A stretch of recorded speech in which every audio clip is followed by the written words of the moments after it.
Good morning, Commissioners. Corey Sharp. I just have a couple updates for you this morning. As we work towards closing out the year, we have been working with our Creekside lot sales. You'll see that you have a couple agenda items today dealing with the closings that are planned this week for lots 2, partial 3, 4, and then all of 4 and all of 5. Our negotiations with Exclusive Auto Sports for lots 7 and 8 are proceeding. Mr. Oberlander will be the legal representative for the RDC for that closing of the deal, since Brian Christ, formerly of Vice Miller, is now with Barnes & Thornburg, and Barnes & Thornburg is the legal representative of Exclusive Auto Sports because of the former, what do you call it, the conflict of interest when Ice Miller was the representative of Exclusive Auto Sports. So we're just doing a little round robin of the legal team. And Lot 9 is, we are outside of their letter of intent. However, I did speak with the interested buyer, Intelligent Living. They are finalizing their construction cost estimate and do feel like they want to move forward. It will be in the new year, and so that deal will need to be restarted in the new year, a new LOI and/or a new development agreement with Lot 9 since their time frame has expired.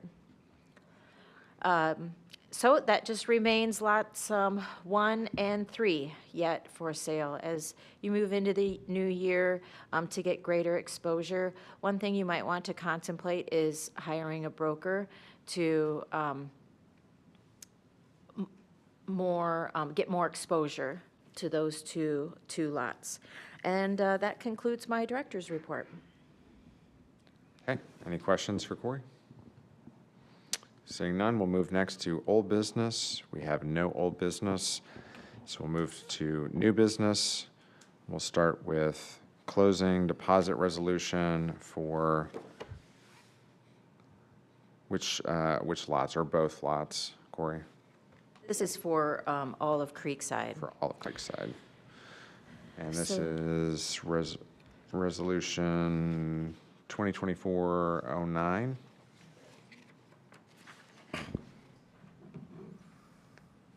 Zach, while they're reviewing it, if you want to give them a quick summary of what the resolution is. Yeah, so because we are required to put the Creekside sales dollars into one of the TIF districts, and since it has to live in one of those funds, we need to have a resolution which separates it from the obligations associated with that TIF district. And that's all this is doing, is saying this is, for lack of a better term, money that you can use for operations and things of that nature that is not tied to any of the obligations associated with the Zionsville EDA or the Creekside allocation area. So this is resolution 2410, not 2409. Okay. Correct. On the document, it does read 2410. Okay. Are there any questions?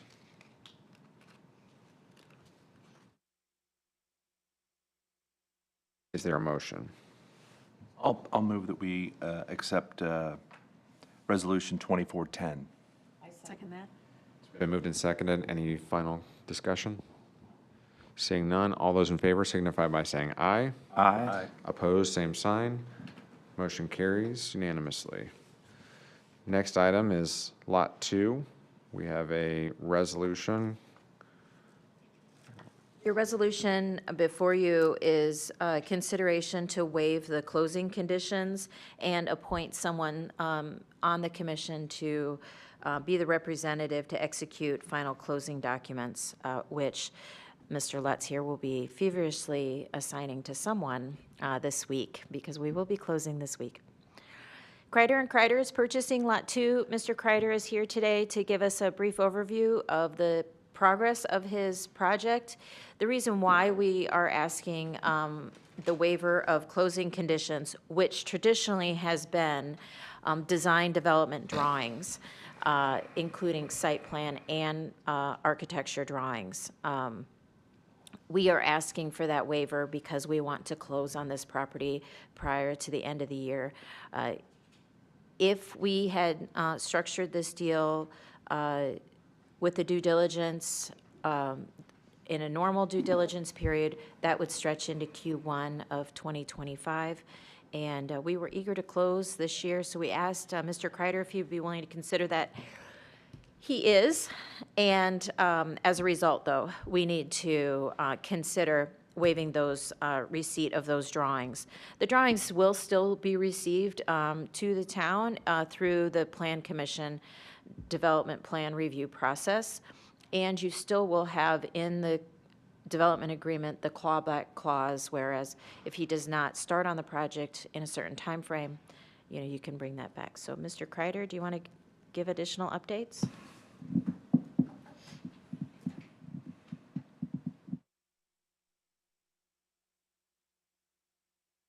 Morning. Morning. I'm Steve Kreider with Kreider and Kreider. And as Corey said, we're proceeding ahead with 2. We are still in the process of design for the building, and we'd like to still break ground in the spring. So we'll have to once we get through all the approvals, we'll move ahead. So we're just running a little behind on getting final design completed. So. Any questions for Mr. Kreider? Corey, do we need to appoint a specific individual? That would be ideal. Is it someone who will also need to be an officer to execute documents? Mr. Christ is online and can help answer that question, but I believe that it can be any existing officer since these deals will be done this week. Sweet, okay. Is that, Brian, go ahead. Yeah, actually, you could appoint, you could appoint anyone that's affiliated with the RDC as your authorized signatory. The reason that we are, that we have the written resolution circulating in that regard is because A, we're closing really fast, so it'd be hard to get the meeting minutes together to get to the title company, and B, it just makes the RDC's life easier on complying with its obligations to deliver title insurance to the purchasers. But you have the option of delegating that authority to anyone, but I think typically the historical practice has been to delegate it to an officer.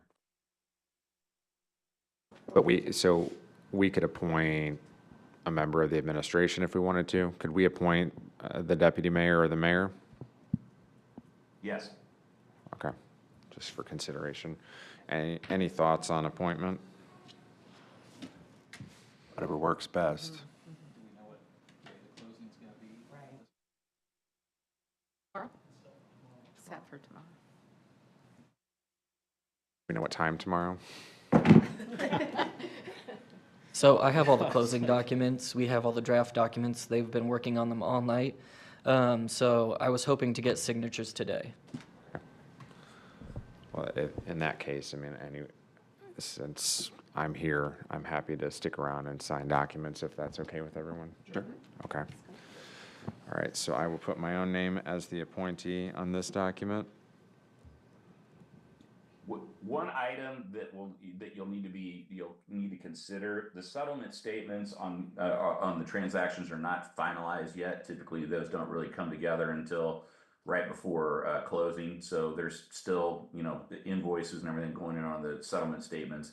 So typically, the practice is to go ahead and sign the signature page for the settlement statement, which we have in the signature packet. But we'll have to have a conversation once the settlement statements are fine, so you're comfortable with all the flow of funds on the settlement statement. Okay. Any questions about? Yes. Do you need to be nominated and have a vote as the appointee, or? I think that we can just handle the resolution all at once. Okay. So, is there a motion to approve the resolution with myself as the appointed representative of the commission for executing all the closing documents? I'll move that way. Is there a second? It's been moved and seconded. Any further discussion? Seeing none, all those in favor of the approval of the motion signify by saying aye. Aye. Opposed, same sign. Motion carries unanimously. Move next to lots 4, 5, and part of 3. Yes, We- sir. This is a similar resolution. We are working on closing documents for this as well. Previously, you have approved their project, their site plan and the drawings that they have presented. We had some remaining negotiated items from the development agreement. There were 3 things that were to be established by the end of their due diligence timeframe, which is today. And tomorrow or Thursday, we will be closing on their project. The 3 items deal with stormwater management, screening on the south side of their lot, and signage. Through negotiations, we are proposing that the developer go through and incorporate stormwater management on a portion of Lot 3. We have already authorized them to replat and incorporate Lot 3 into Lot 4. So we are still closing on Lots 4 and 5. Lot 3 has been resized, okay? So a stormwater management will be located on the enlarged Lot 4. And that they will not see an additional price increase for that. The screening on the south side will be completed by the developer to their satisfaction at their cost. And the final is, they had asked for off-site signage on 106th Street on Creek Way. There is the north-south Creekside sign that it says Creekside Park. That will remain as is. As you enter into the park, there are 2 brick linear monument signs, and they have on each side of them a 2x2 aluminum or metal sign that has the Zionsville logo on them. They have agreed that each lot 4 and Lot 5, so 2 signs, will receive a 2x2. So we, the RDC, at our cost, will install 2 2x2 signs at the entrance of Creekway and 106 on that brick monumental wall. It is designed to be a logo. It's not designed to say,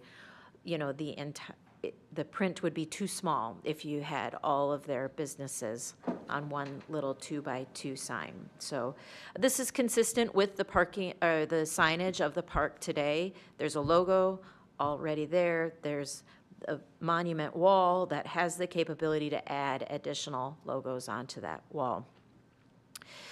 So the developer is in agreement with those 3 items. As you consider your resolution, and the person that appoints the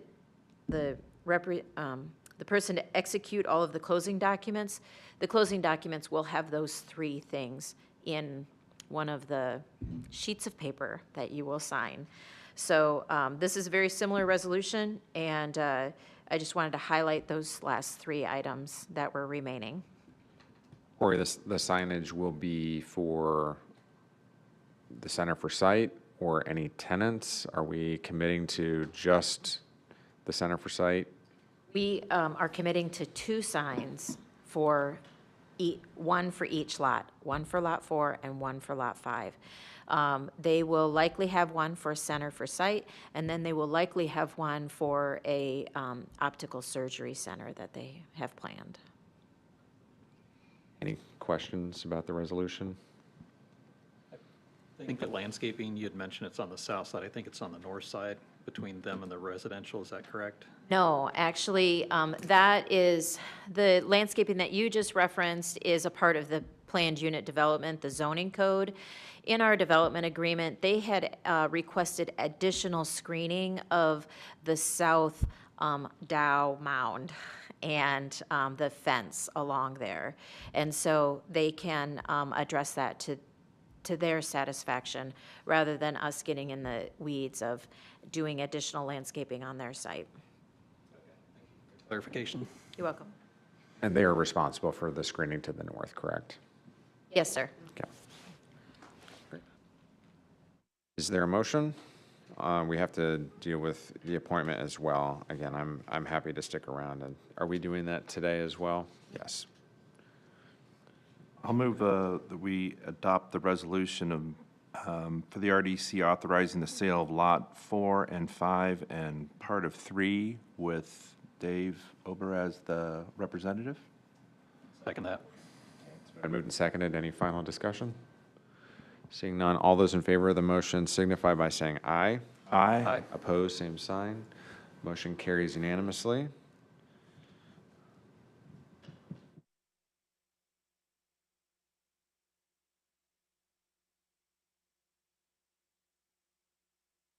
Corey, I have one additional resolution. Are these signatures that are from the last meeting, Zach? It's Resolution 2024-09. It's got one signature.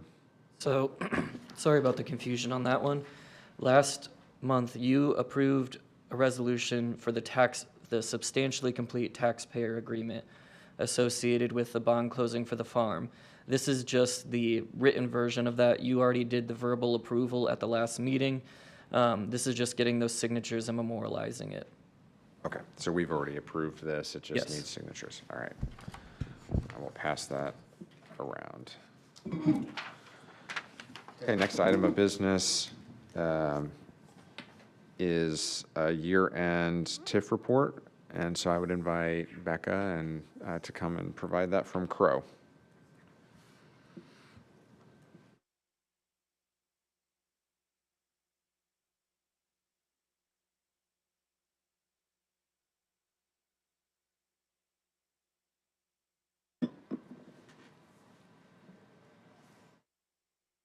Good evening, Commissioners. Becca Zakowski with Crow, good morning.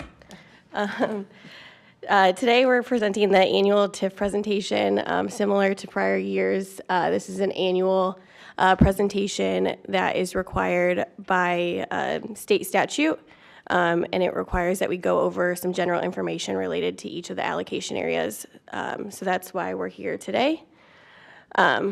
So here's a quick agenda. Similar to prior presentations, we'll go over the purpose, which I kind of just mentioned, give an overview of allocation areas, have an impact discussion, and then I'll hand it over to Corey to go over budget, which I know you guys have recently talked about, and long-term plans.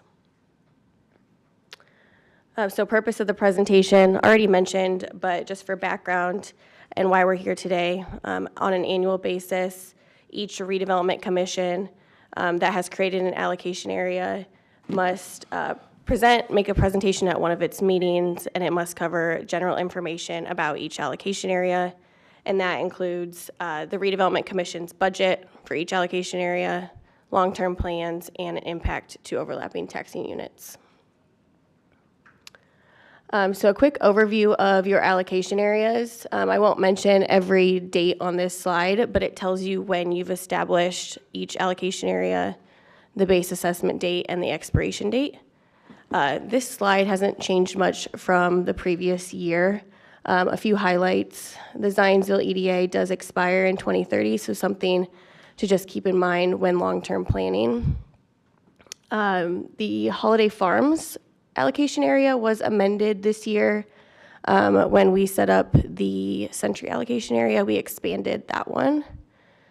And then the Pittman Farm Phase 2 allocation area currently doesn't have an expiration date, but as we close on those farm Phase 2 bonds this Friday, that will kickstart the clock on that allocation area.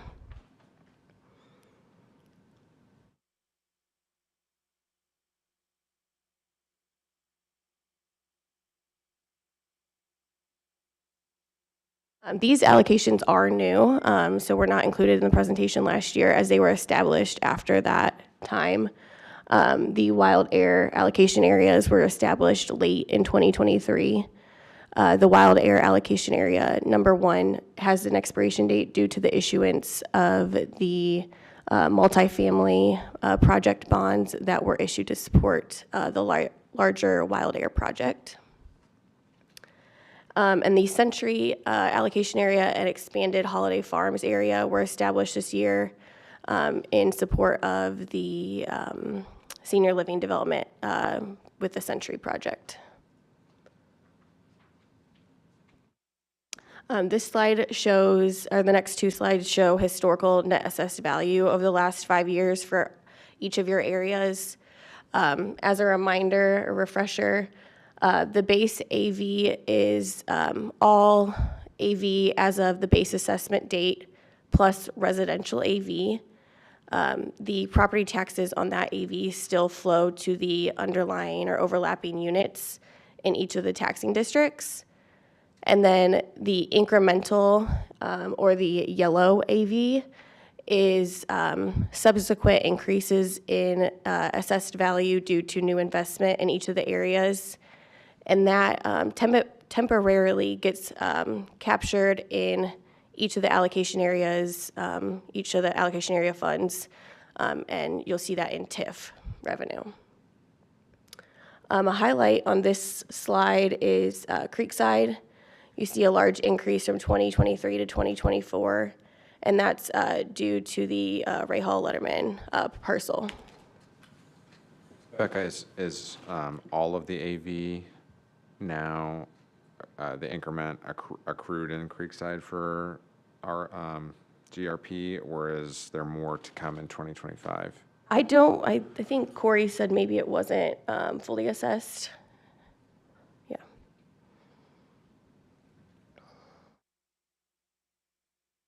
Yeah. Similar slide, just some more allocation areas. A highlight on this one is 146th Street. That large increase is due to Appaloosa Crossing, and I don't believe that one has been fully assessed either. For MetroNet, is it typical to see increment decline? I mean, what would cause the MetroNet allocation area to decline? I'm not sure on that one. We can follow up with the assessor's office on that. That is personal property, so it may be depreciation. That was my assumption too, is that yeah. it was personal property, but. This slide shows Sorry, you. one second. On Nope. the Holiday Farms allocation area, the difference in the base, is that from the addition of the Century? So the base is actually, I'm guessing that it's residential, because the Holiday Farms area is a lot of residential. So I don't know that the clubhouse completion is reflected here, because I think we'd see that in incremental. But the base would be residential. That makes sense. And then we'll probably see more in 2025 Yeah, related to the Century development that Yep. would be unassessed, but we expanded well, that would be a new allocation area, correct? Yep, correct. Yeah, Yeah. so that will have its own Chart. item for next year. But this residential growth makes sense, so thank you.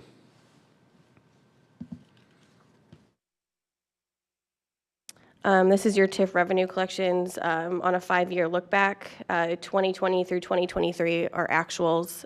2024 are estimates based on AV we get from the county and tax rates. You expect to collect $3.6 million in 2024.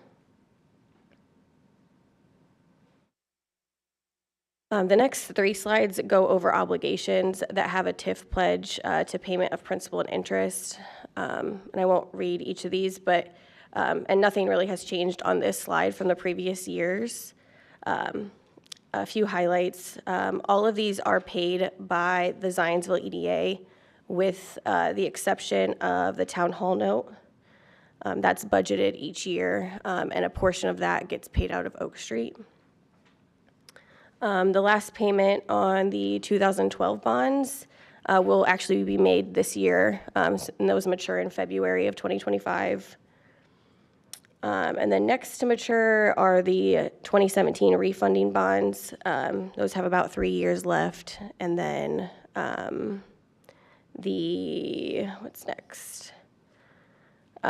Sewage Works bonds. So those have about 4 years. Yeah, the Bennett Parkway project and the outstanding debt, when that retire, what EDA is that coming out of? Is that Zionsville is it EDA. the big one? Okay. Yep. This is the developer-backed bonds. So these have either been purchased by the developer themselves or by a third-party purchaser, and have a taxpayer agreement with them, so fully developer-backed. The two new ones here are Wild Air project bonds and Century project bonds. Those were issued this year. The Wild Air project bonds have a 100% pledge of TIF from the Wild Air allocation area number 1. And then the Century project bonds have a 90% pledge of their TIF revenues. This slide shows developer-backed bonds that are draw bonds, so meaning the full amount wasn't funded at closing, but you all receive disbursement requests periodically from the developers that you approve to draw down project funds to help with their projects. This slide has not changed from the previous year other than updating the amount drawn to date. And I believe you've seen some of those draw requests over the past year, so that those amounts have increased. One question on the Adler Apartments. So that's the 700 TIF, Yes. and I mean this is probably more of a question for Corey and others. I mean they've only drawn a small portion of what's anticipated there for the bonds. I mean, I haven't seen any movement in that area of town. It's probably a next year question, but you know, we should probably get an update on them since. Offer an update if you like.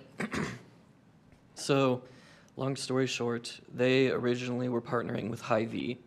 Hy-Vee had other obligations that they were working on, and so that slowed down the process because part of the infrastructure would be going to both properties, and it was basically pulling water from the Adler site onto the Hy-Vee site where there would be a detention basin. And because of Hy-Vee not moving forward, Adler can't move forward because they can't meet their stormwater requirements. And so there have been a lot of waiting on that person, Hy-Vee. We're hoping next year we'll hear from them. I can touch base with the planning department and see if they've heard anything. If not, we can reach out to the Hy-Vee contacts that we have and see what their anticipated timeline is. We've not heard anything from Hy-Vee. No. Okay. Becca? Next is the impact discussion, and before we get into that, I wanted to refresh the tax rates that are applicable to your allocation areas. So it's the tax rate that's equal to the applicable taxing district less the school corporation's referendum fund rates, because those, you don't collect TIF on the referendum fund rates. And each of your allocation areas fall within different taxing districts of the town that are made up of various units, including the county, town, school corporation, library, and solid waste management. Impact on taxing units. Before kind of going over this slide, I think it's important to keep in mind that in order to create a TIF allocation area, the RDC has to find that the adoption of the allocation provision will result in new property taxes in the area that would not have been created but for the creation of the allocation area.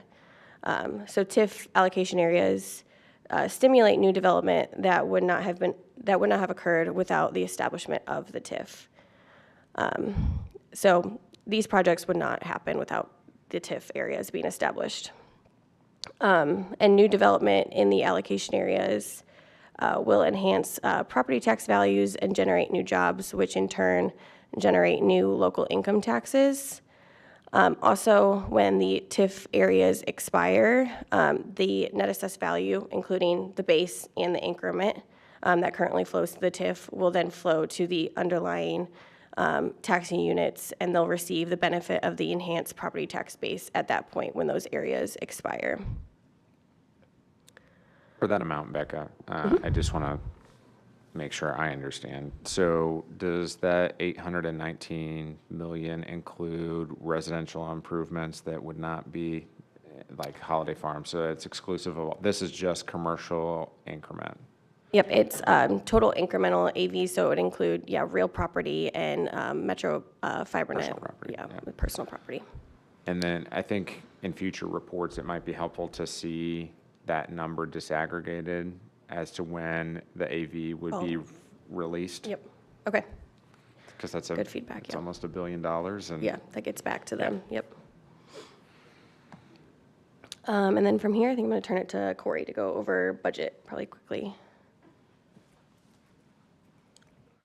We are going to hit it really quickly because we've done it every month since September. So by statute, here is your 2025 approved budget. It was organized differently than what it has been, in this presentation, because this presentation is a TIF report, but we organized it as a fund report. So we have obviously TIF funds, but then we have this cash on hand fund. And that is what you created today. So just for clarification, every EDA, we have TIF allocation areas, and those are funds that are within our budget, and our treasurer spends out of and puts money in those specific funds, and that's how our budget is organized. Today, our cash on hand fund will sit in the Zionsville EDA, bucket that she manages. But for our approved budget, we have a separate fund line item of cash on hand can spend, on other items rather than just TIF approved. But it's small because you all have seen it, and, we're well on our way to 2025. Long-term, the administration is continuing to look at investment in the South Village District. We are also had conversations with Holiday Farms EDA. I would expect that the Holiday Farm developer, not Century, come forward and ask for a bond in that EDA. They have not created a bond, a debt mechanism in that EDA, so the only debt, even though it's a large Holiday Farms area, it is only has debt for the Century project so far.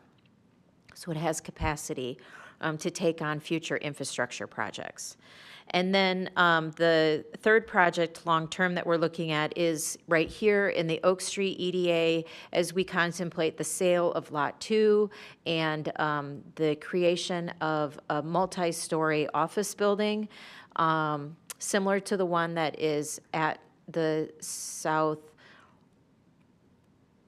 northwest corner of the intersection into Town Hall. I would imagine that with the additional professionals on site, we will need to handle additional parking and additional traffic management for safety and intersection management on Oak Street. So those are three long-term projects that you can look at for infrastructure. That's it. So open for questions. Thank you. Any questions for Becca? Thank you, Becca. Yo. Sorry. Becca, does this go to Emma, or is this just to fulfill the Yep, state just the state requirements? requirement, Okay. yep. Move next to committee reports. Is there a finance subcommittee report? I think that nothing in particular. We talked about the budget, talked about the, the claims for this month, and that was about it, really. That's the Crow report, but yeah. Good. And just to jog my memory, the closing this week on lots 4 and 5 there will be a check cut to the school as part of that closing? All right. Glad to finally bring that current. Next is governance committee. I don't have any items. Corey, do you have any items? Okay. And then last would be an update on the Zionsville CDC? None. No updates. Okay. That concludes the items on the agenda. Is there any other business to come before the RDC? Seeing none, is there a motion to adjourn? So moved. It's been moved and seconded. All those in favor of the motion signify by saying aye. Aye. We are adjourned at 9:37 a.m.